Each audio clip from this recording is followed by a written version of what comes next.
In an extraordinary bow to former President Trump, House Republicans voted Wednesday to purge Republican Conference Chairwoman Liz Cheney from her leadership post, punishing the conservative Wyoming Republican for daring to refute Trump's lie that the 2020 election was stolen.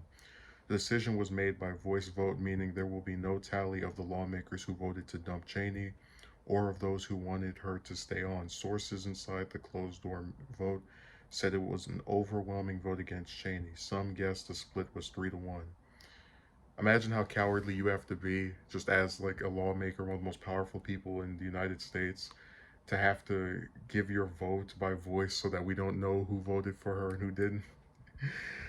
Uh, I hate this thing so much. That represents a remarkable shift from a similar challenge to her leadership status in February, where she won handedly, but it marked the first time in recent memory that a congressional Republican leader was toppled by rank and file Republicans in the middle of their term through a formal vote. Trump was not on Wednesday's ballot, but he was the elephant in the room as Cheney's colleagues voted to condemn her for what has become an unpardonable sin in today's Republican Party, calling out the former president for his repeated falsehoods about his election defeat. You can't have a conference chair who recites Democrat talking points. Representative Jim Jordan, Republican of Ohio, former head of the conservative House Freedom Caucus and a close Trump ally, said after the vote. What the hell is a Democrat? It's a Democrat talking point to say that they lost an election that they didn't win. Oh my god. So, anyways, that happened. We all knew that was going to happen. I just want to talk a little bit about it because there are some parts of this that I think are really funny. I've made, I think, 20 something videos on Liz. It might be around that number, a little bit higher.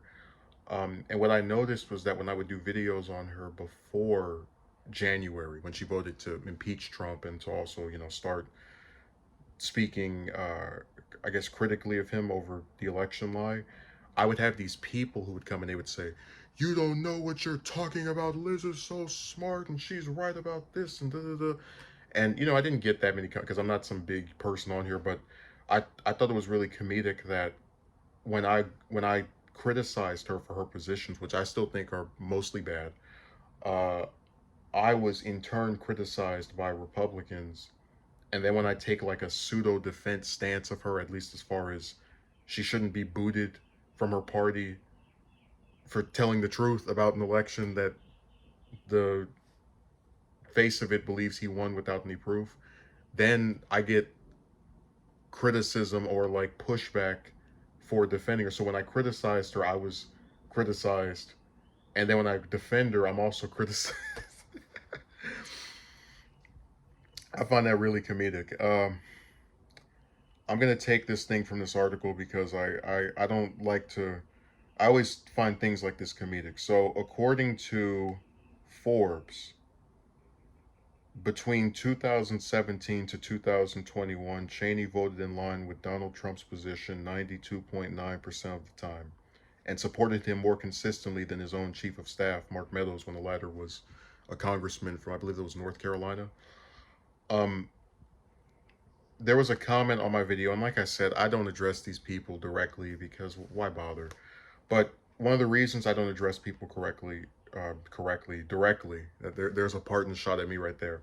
One of the reasons I don't do that is because a lot of times when things are written to me, it feels like a riddle. Like they'll make a point about something, but don't expand on it to make it to where I can understand what they're talking about.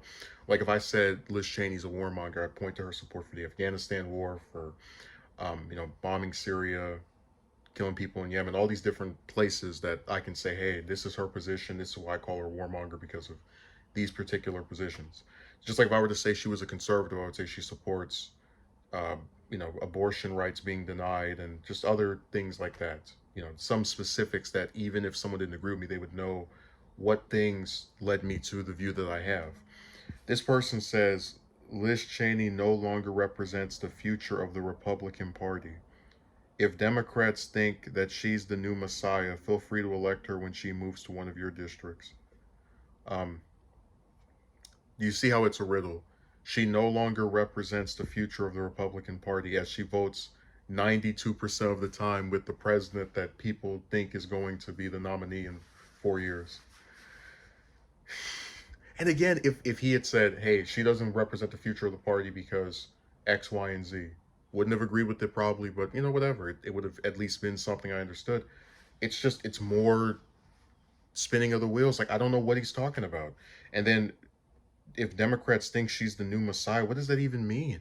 Democrats praise a whole bunch of people that uh, speak negatively about Trump. So I guess there's a lot of messiahs walking around. And why would she, after getting supposedly booted from, which again is a possibility, I'll admit it. Why would she, after supposedly getting booted from the one congressional seat in Wyoming, now suddenly move to a Democratic state to get elected by the same group of people who didn't like her before January?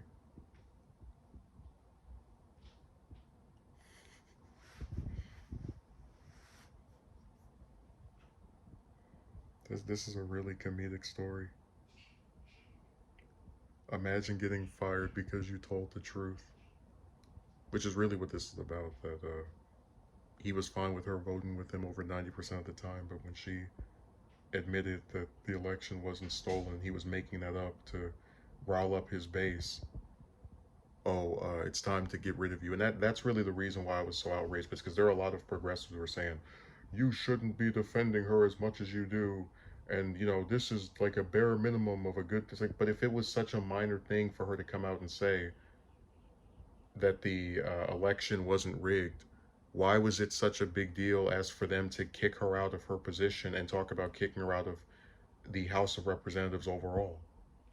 Like you can't say telling the truth about an election that her whole party is lying about is not a big deal when they're actively pursuing more and more consequences to grant to her over just making this statement. Like I would agree, I don't consider it something to make me be a fan of her, but if it wasn't something of consequence that mattered, why would they be doing all of these steps to get rid of her? It's kind of like if I said, um, jaywalking is not that big of a deal. Well, then why did you go to jail and get prosecuted if it was, and pay a fine if it was such a minor thing? But yeah, that's all this is. They're trying to get rid of her because she told the truth. And like I said, you can not like her, and that's cool. But uh, I just don't see where she's any worse than the rest of them. Like I'd rather have a Republican I agree with on nothing that tells the truth about the results of a major election than a bunch of cowards that are too scared to admit what the rest of us saw back in November. So that's that.